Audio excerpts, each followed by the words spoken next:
Hello and welcome to Colred Plays Raid Shadow Legends. I am Colred. Thank you for joining me. In today's video, we go to the very top of Doom Tower to take on Iragoth the Eternal Dragon. Now, there are only 3 days worth of keys left in this rotation, but hopefully this video will help a few of you close out your Doom Towers, whether that's normal difficulty or hard difficulty.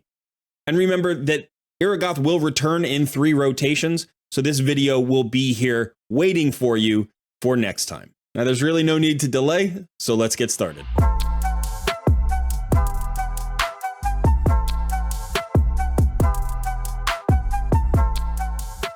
Just a quick reminder, I typically live stream 3 days a week now, Tuesdays, Thursdays, and Sundays. But because this is a holiday week here in the US, we have our Thanksgiving Day on Thursday. This week's schedule is going to be a little bit different. So Takeover Tuesdays, which happen on Tuesday, typically at 2 p.m. Eastern Time, I'm moving that up to noon. So it's going to start at noon. That's tomorrow. I will not be streaming on Thursday at all because that's Thanksgiving Day. And then I hope to still make my Sunday stream. And again, we stream at 11 a.m. Eastern Time on Sunday. That's our Noob versus Pro series, where my editor, Son, and I take out our newbie accounts and have some fun. So I hope you join us for one of our streams. Also, don't forget to hit the like button to this video. Go ahead and subscribe to the channel and consider joining our Discord community. All right, now let's take on Iragoth. Okay, so here we are. This is floor 120 of the hard Doom Tower. I'm not going to take on the normal version today, but I will go over the fight and the rules will apply to both the normal difficulty and the hard difficulty, regardless of which floor you happen to find Iragoth on. All right, now Iragoth is a relatively tricky boss, I would say, in terms of the pantheon of Doom Tower bosses. He's just above average. I would say maybe he's the 4th hardest boss out there, especially because he's the top floor. The top floor is always the hardest because the stat requirements are very high. At lower floors, you may find him easier than the 4th hardest boss, but when you get to the final boss, floor 120 on either difficulty, you're going to find he's relatively tricky to build a team for. So let's go ahead and look at his kit. His A1 is an AoE that places a block active skills debuff for 1 turn. This is incredibly important. His kit is built around locking you out, so we're going to have counters for lockout skills like this block active skills. On his A2, he also has an AoE that inflicts bonus damage for every turn remaining on all enemy skills cooldowns. So that means if you have any skills on cooldowns, he's going to do bonus damage. This is an additional 20% damage for each turn of cooldown across your entire team. When we put our team composition together, cooldown consideration has to be part of our decision-making process. This additionally will place a fear debuff on enemies with no skills on cooldown, and that means that whether you have skills on cooldown or you don't, this skill is potentially going to hamper your ability for your team to be effective. So we have to handle this skill as well. Finally, the A3 is Soul Burst, another AoE that puts all enemy skills on cooldown. That is full cooldown. If you have a 6-turn cooldown, guess what? It's going off for 6 turns. This also fills Iragoth's turn meter by 5% for every turn remaining on all enemy skills cooldowns. So this can get a lot of turn meter for Iragoth. So between the Soul Burst and the Spirit Rush, we can see that long skill cooldowns on our team can be very detrimental. Not only will they do more damage to us by boosting Spirit Rush, but they will give Iragoth additional turn meter for Soul Burst. And also, if the cooldown is long enough, we will never be able to use that skill. We will literally be locked out 100% of the time. Iragoth also has several passives that we have to consider. The first is Conjure Souls. So Iragoth will summon 3 minions at the start of the turn, 1 Eternal Priest and 2 Eternal Guards. Iragoth can never have more than these 3 minions, but we have to handle these minions. Now, when the summons happens, if Iragoth is summoning no minions, meaning everybody was alive and we didn't kill anybody, or 1 minion, meaning we only killed 1 minion, then Iragoth gets an Eternal Rage buff. Now, Eternal Rage is really damaging because what it does is it increases Iragoth's speed and then causes Iragoth to ignore unkillable block damage, shield buffs, and 50% of the target's defense, which is actually probably the biggest problem. So he's just going to hit a lot harder if he gets his Eternal Rage buff. So we need to make sure that he never gets that. Now, the second passive is Consume Soul. At the start of the turn, Iragoth will sacrifice one of his minions. If an Eternal Priest is present, remember there's one Eternal Priest and 2 Eternal Guards. So if the Eternal Priest is alive, Iragoth will always sacrifice the Eternal Priest. What this does is it resets the cooldowns of Iragoth's skills and then grants an extra turn. This is really bad. We don't want him to get his skill usage to just go wild. We don't want him to have extra turns. All of that's bad. If there are no Eternal Priests on the team, then Iragoth will consume an Eternal Guard, and that will heal him by 15% of his max HP. This isn't great because it extends the fight, but it's not team killing. It just makes the fight longer. Now, when the round opens, when you get into the boss fight, this skill, Consume Soul, will be on a 4-turn cooldown at the start of that battle, and will activate and go on a cooldown every 5 turns, even if there are no Eternal Priests or Eternal Guards on the team. So if you are wiping out the minions every time, then when Consume Soul goes off, it's on a 5-turn cooldown. When it goes off, it just will reset back to a 5-turn cooldown, and there will be no effect whatsoever from Consume Soul. So one of the good strategies that you can consider is wiping out all of the minions every single time, and that will, at the very least, help us from having to worry about Consume Soul. Like I said, it's not critical that you kill off the Eternal Guards, because when the boss consumes the Eternal Guard, he only gets a heal. But you also want to remember that this passive works in conjunction with the previous passive. When Conjure Souls goes off, if you haven't killed at least 2 of the 3 minions, you're going to have potentially a problem with the Eternal Rage buff. Now, both of these are on 5-turn cooldowns, so you do have time to kill off the minions, and we're going to see how that plays out when we get into the fight. Now, the last 2 passives are Almighty Strength and Otherworldly. Almighty Strength is what we always see, but Otherworldly is actually sort of a beefed up version of what we normally see on Doom Tower bosses. This boss is not only immune to Petrification, Stun, Freeze, Sleep, Provoke, and all that, but also immune to Decrease Speed, Poisons, and Heal Reduction debuffs. So that means we can't prevent that heal from happening when the Eternal Guard is consumed. Likewise, Poison Champions don't really help us here. Finally, the boss is also immune to turn meter reduction effects, so we can't use that strategy here. So we don't have decreased speed, and we don't have turn meter decrease to help us out in this fight. Okay, so when we start considering a composition for this fight, there are a couple of things that we want to think about. One, this boss is actually not immune to cooldown increasing skills. So you can lock Iragoth out of his cooldowns just the way he can lock your team out of cooldowns. So if you're looking for a champion that can do that, I'm going to go ahead and take you to Hellhades' website, where you can see how many of those champions exist in the game. Okay, so here I am at hellhades.com. All you have to do is come down to this little box on the right side, and it says Raid Shadow Legends Quick Links. Go ahead and click on Instance, because this is an instant effect. It's not a debuff. And then you can go ahead and go down to Increase Skill Cooldown. Remember, you can't land a block active skills debuff. That's not something that the boss will actually apply to the boss. It won't apply to the boss, but you can use this instant. Okay, so here are the champions in the game who have this ability. Probably Warlord is the most famous because he's the one that is used in Arena all of the time, and he has a very good lockout. We call it a lockout because it's an increase cooldown ability, but there are other champions that also do this.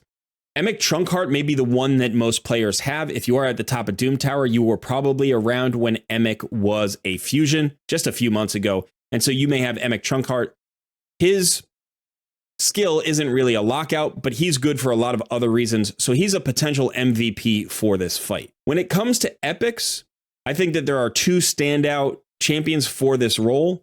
The first one is Basher, who is often called a mini warlord because he has this A2 that attacks all enemies and increases the cooldown of all of the target's skills by 2 turns. This is on a 3-turn cooldown. Now, the total number of cooldowns that he has will be 7 if he's fully booked out, 3 for Stinging Blast and 4 for Cause Fear. And he won't have 100% lockout time on Iragoth, because Iragoth's A1, A2, and A3 are on 3-turn cooldowns. Well, the A1's not, obviously, but the A2 and A3 are on 3-turn cooldowns. And then the passives are on 5-turn cooldowns.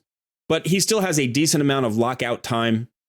And so remember that if you bring him, he also has a weaken on his A1, which is great. We're going to talk about A1s in just a second. And I would potentially just go ahead and turn off his A3. You don't need it and you don't want it on cooldown. The second epic I think everybody should consider here is Senesha. Now, Senesha has a lot of abilities that are going to be helpful here. First of all, she has an A1, which is an AoE. That's going to help you in the waves. It's also going to help you with the minions a little bit.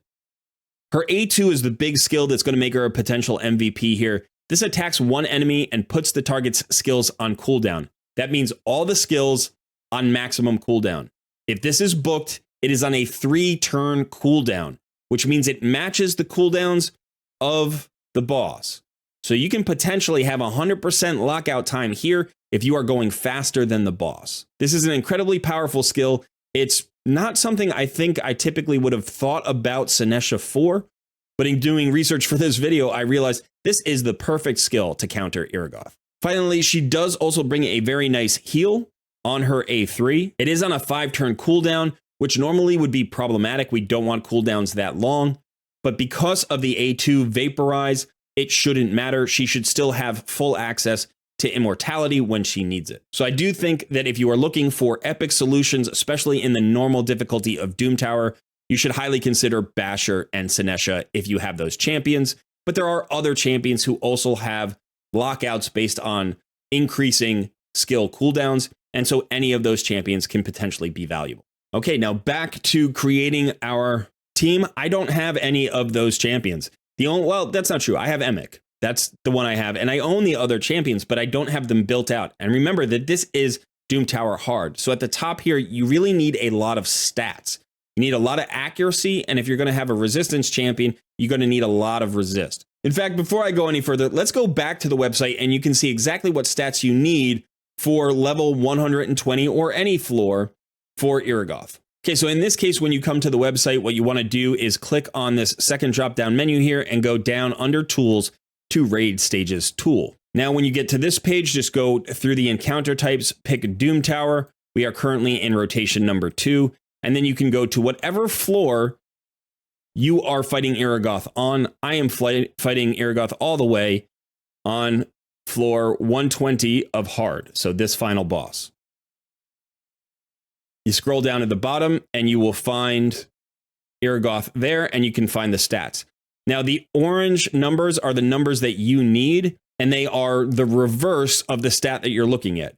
So basically what this means is that Iragoth has 330 resistance, and to overcome that 330 resistance, you need 355 accuracy.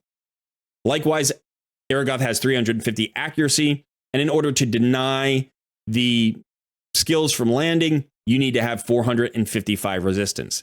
Now, this is incredibly high resistance for most players. You may have 1 or 2 champions, maybe 3 champions at this resistance level. But the champions that are at this resistance level may be very helpful. For instance, if you have a Duchess with super high resistance for Arena, then potentially you could use Duchess here in this fight. She would be an MVP for your composition, most likely.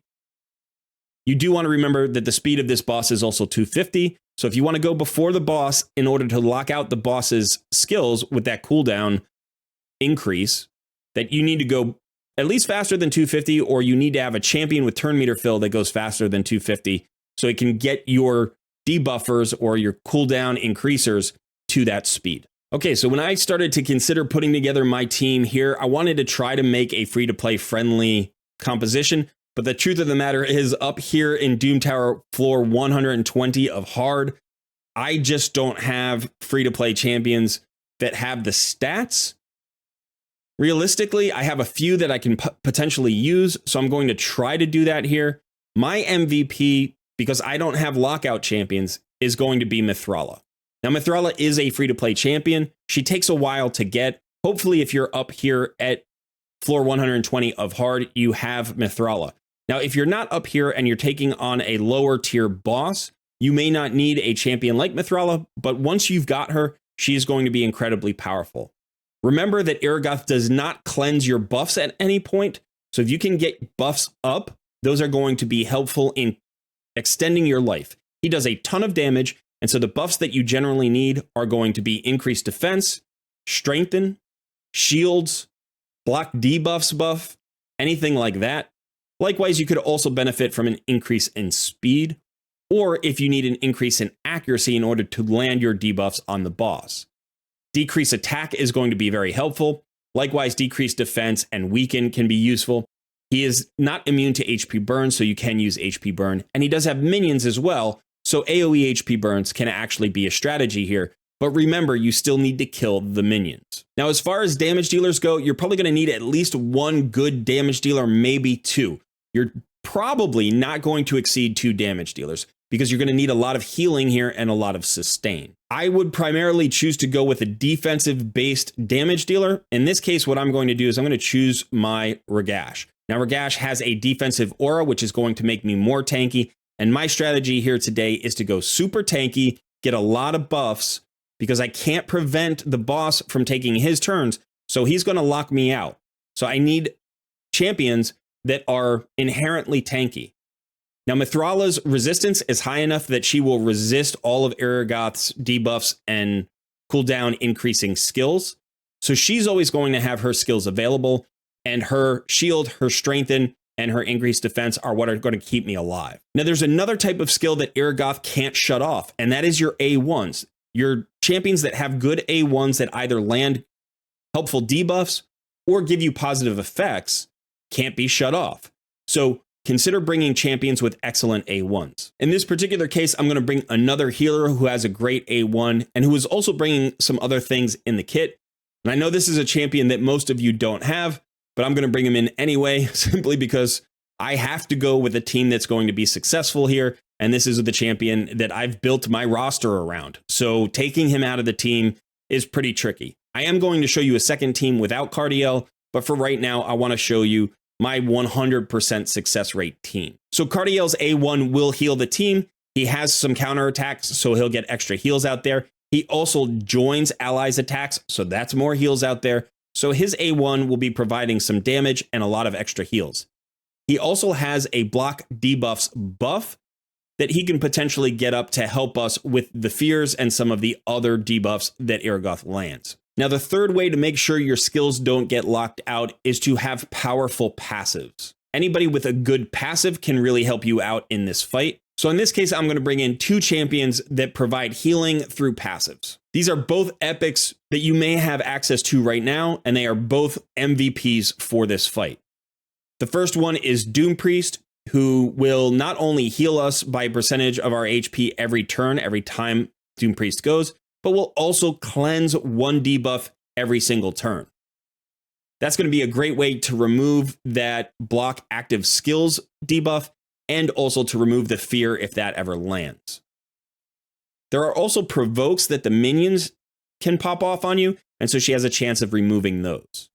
By herself, she's probably not enough of a cleanser because there are too many debuffs, but in conjunction with 2 additional cleansers, Cardiel and Mithrala, she's going to add an extra layer of security for those particular debuffs that I just mentioned. Now, finally, I still think I need a little bit more healing with this team, so I'm going to bring in Vogoth. Now, Vogoth is great because of the passive that when Vogoth gets hit, Vogoth will heal the entire team. In this case, it's by 25% of the damage taken because it's against a boss. It would be 50% of the damage taken against any of the minions. This healing can't be stopped because it's a passive, and Vogoth's other skills almost don't matter. However, Vogoth also has a second small benefit. It's not insignificant, but it doesn't always fire, and that is that when hit, Vogoth has a chance to put a skill on cooldown. So this can potentially also slow down Iragoth's ability to cycle its skills. Okay, so as you can see here, I have 3 healers. I have 1 defensive buffer, and then I have only 1 defensive-based damage dealer. If you have Newt, by the way, he's a great champion in here. You could use Harima. You could use almost any defensive-based damage dealer.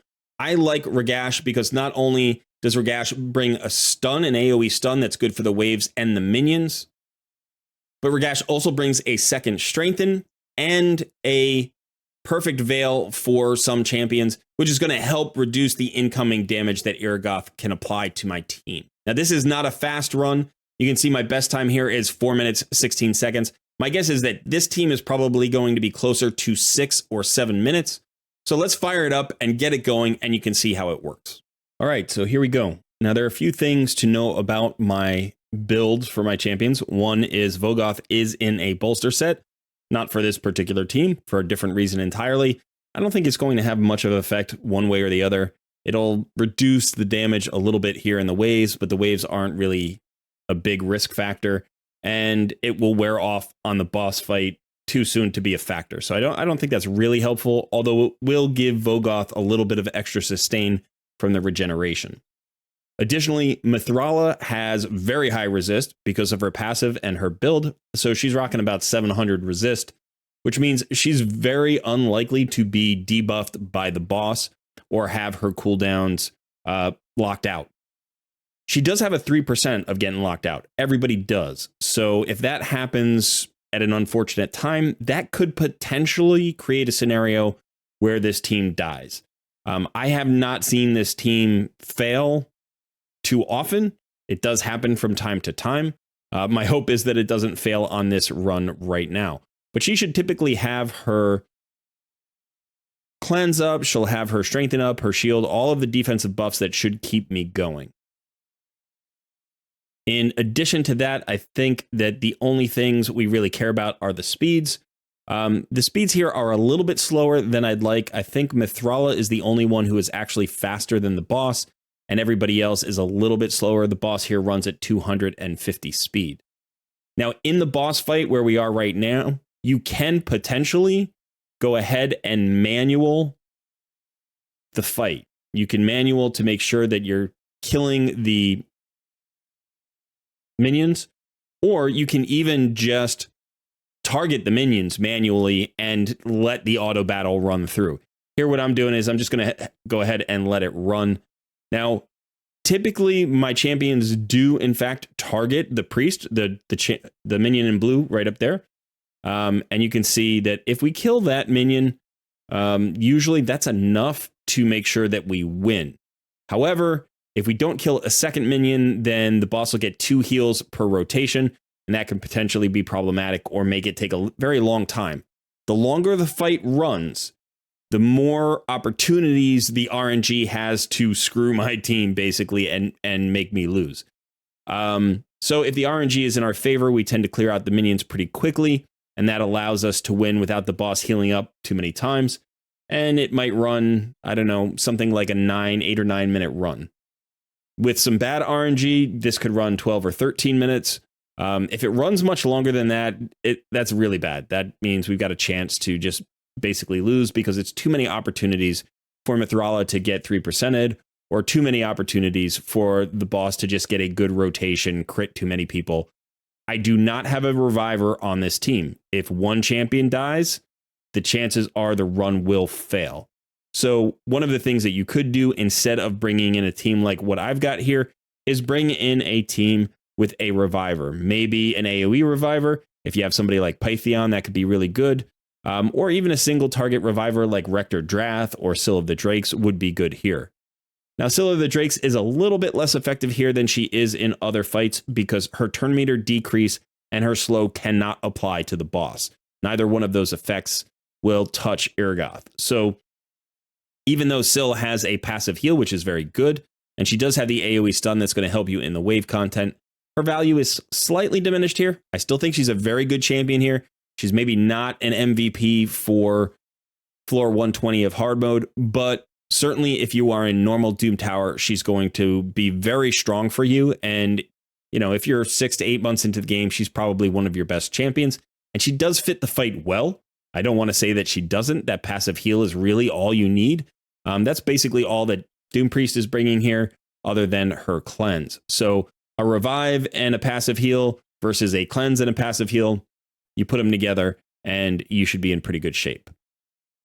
Okay, so it looks like the boss has gotten some heals here. I'm going to just let this run. I have no idea how long it's going to take. I think with the heal that's already gone down, chances are we're not going to get a nice fast 8-minute run, but hopefully we won't go much past 10 or 12 minutes. And yeah, and we'll see what happens. All right, I will meet you on the other side.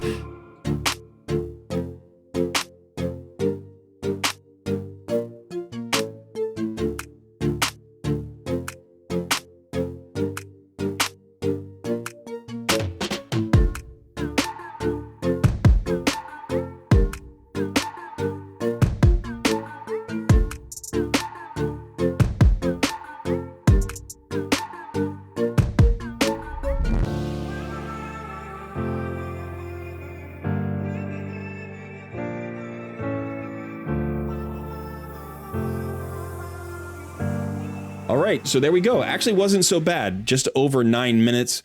You can see my best is a lot faster than that. I honestly don't know what team that was so much faster. But we are going to try out a faster team now. So again, in this particular case, a lot of defense, a lot of heals, a lot of cleanses. We're using passives and A1s primarily, and then one high resistance champion to provide a lot of defensive buffs and obviously the cleanse. Okay, so now we're going to come in here and we're going to take a new team. I'm going to pull Cardiel out of the team. I'm also going to pull Vogoth out of the team. I don't think I can actually pull Mithrala out of the team and have close to 100% team. I'm sure there are teams that I could build without her that would be maybe a 50% team, but I want to have a high chance of success. And I do want to speed up the run as well. So I'm going to try to bring somebody who brings a little bit more damage to the boss, potentially clears the minions a little bit faster. So I have put together a team here and I'm just going to pull it up. Okay, I did decide to get Scylla of the Drakes into the team just so you could see how she works in this particular fight. Now I have Elva here as my lead. I have a speed aura of 19%. That'll speed me up and give me more passive heals and more cleanses from Scylla of the Drakes and Doom Priest. I don't think the speed change is going to be super important in terms of the damage, but I don't have the defensive buff anymore from Ragash. I've lost that. So I'm hoping that the increase in healing will make up for the decrease in defense. But again, I'm trying to go faster so and clear the fight faster, so more turns means more damage output as well. So that's my hope anyway. I'm not sure what the percentage chance of this team winning is. I know it's not 100%. I think it's probably less likely to win than the previous team. But if it does win, it should potentially win significantly faster. So I'm going to go ahead and try this and we'll see how it does. Okay, so here we go. And there are a few differences here with this team that I just want to outline. First of all, swapping Cardiel for Elva is not a huge change. She is a cleanser that has a block debuffs buff. So that's basically what Cardiel was doing. She also heals. That's what Cardiel was doing. Because we don't have Cardiel's extra animations, that alone may speed up the run a little bit as long as the success chance isn't changed by the swap. So that's nice. Now we are getting additional turns from Elva because of the speed aura and the increased speed buff that she brings. I don't know if those extra turns are enough to let us outrun the cooldowns of the boss. What I mean by that is we have 2 revivers now, but our revivers can be locked out by the boss's skills. So if we're going fast enough, we can probably get back to our cooldowns. So we have a chance, depending on where in the cycle we die, if we die, that a reviver might be able to save a run. But that's one of the reasons why bringing a reviver into this fight is not critical, because in a lot of cases, you get locked out. Now, if you are bringing a team that is locking out the boss, then you could potentially bring a reviver, and that might increase your chances of success. The other thing I wanted to talk about with this fight is the manual selection of targets is a little bit tricky. You can see that the boss consumed one of the minions there. That is likely to happen, and in fact, it's okay. As long as you clear the blue minion off the board, that's the priest minion, you'll see him when he respawns. You don't actually have to clear the other 2 minions off the board. If you can clear one of them off the board, it's not helpful. You have to clear both of them off the board or it doesn't matter. So I'm going to show you what I mean here. So we need to clear the priest off the board because Iragoth will always consume that champion if it's on the board, and that resets Iragoth's cooldowns, and we don't want to reset Iragoth's cooldowns. That's very bad for us. The other champions simply return him some health, right? 15%, it slows the fight down. And if you can clear all 3 minions off the board relatively easily, that's what you should do. But now, once the blue minion is off the board, it's better to just pour the damage into the boss. The reason is this 3rd minion doesn't matter. This 3rd minion isn't going to be consumed. The way the cycle works, the respawn is going to happen without this champion being consumed. So if you can't kill all 3 of them, you can't stop Iragoth from eating one of the 2 champions that returns health, right? You would have to kill both of them. But now that you'll notice what happens here is the one that didn't respawn is still at low health. So we can potentially kill him off. We can then kill off the blue minion. We actually want to do the blue minion first. But if we can kill both of these, we can potentially make it so that we can kill our minion a little bit faster, maybe. And it may be that we can kill all 3 minions in some cycle. But my point is, chances are you can't. All you have to do is clear the priest off the board, recognize that the boss will heal itself, but you just pour all of your damage into the boss after you cleared the priest off the board, and that should be enough. As long as you brought a decent amount of damage, you're going to be ahead of the cycle. Now, there is a chance here that I could potentially clear all 3 off the board, which would give me a turn where the boss cannot heal. But you can see the turn meter is very close there, and everybody's using their buffs, and the boss ate the minion anyway. And so now I just want to pour all the damage into the boss. It's a 2-step forward, 1-step back kind of deal. You can see Newt's very hard hit there, which is a nice 2 steps forward. Iragoth's going to get heals, and that's just the way it's going to go. So don't necessarily stress out about clearing a second minion. Clear the 1 minion. That's extremely important. Clear the blue minion. If you can clear all 3 minions, great. But clearing 2 doesn't help you. So I'm going to be switching targets to clear the blue minion, and then I'm just going to put the damage on the boss. And that's how we're going to run the rest of the fight. And hopefully, if we continue to do that and nothing goes wrong, we don't get 3%ed somehow, we should win this fight, who knows, in a few more minutes. So go ahead, enjoy the fight, and I'll see you on the other side.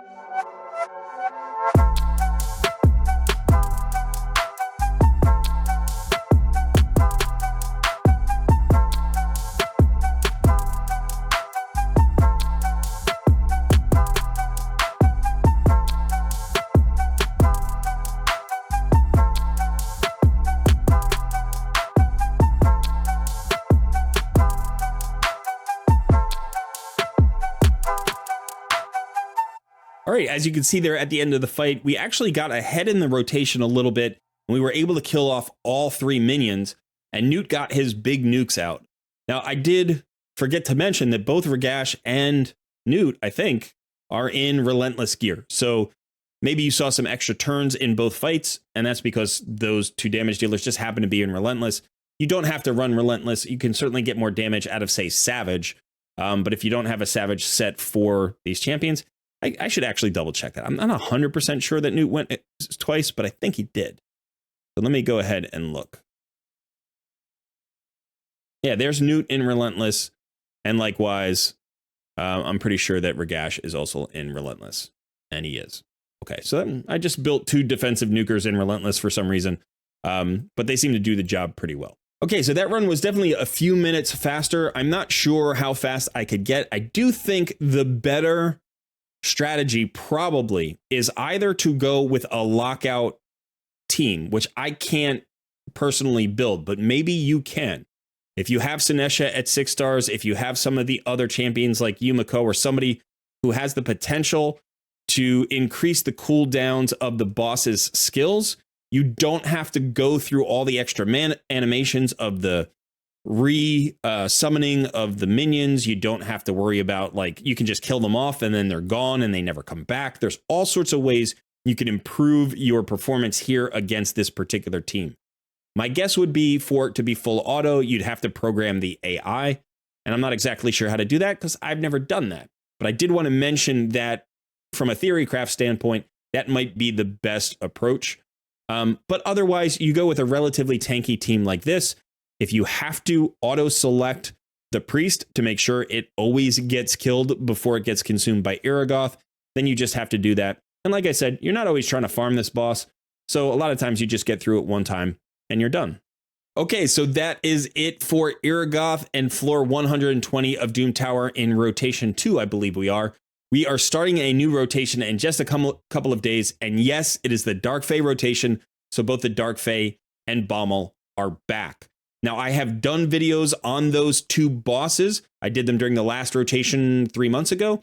So you should go ahead and check out those videos if you haven't seen them before and you're looking for help with Baumel or the Dark Fae. I'll try to cover the other bosses as well in this rotation or this upcoming rotation. And if you have any questions on Doom Tower in general, make sure to put them in the comments below.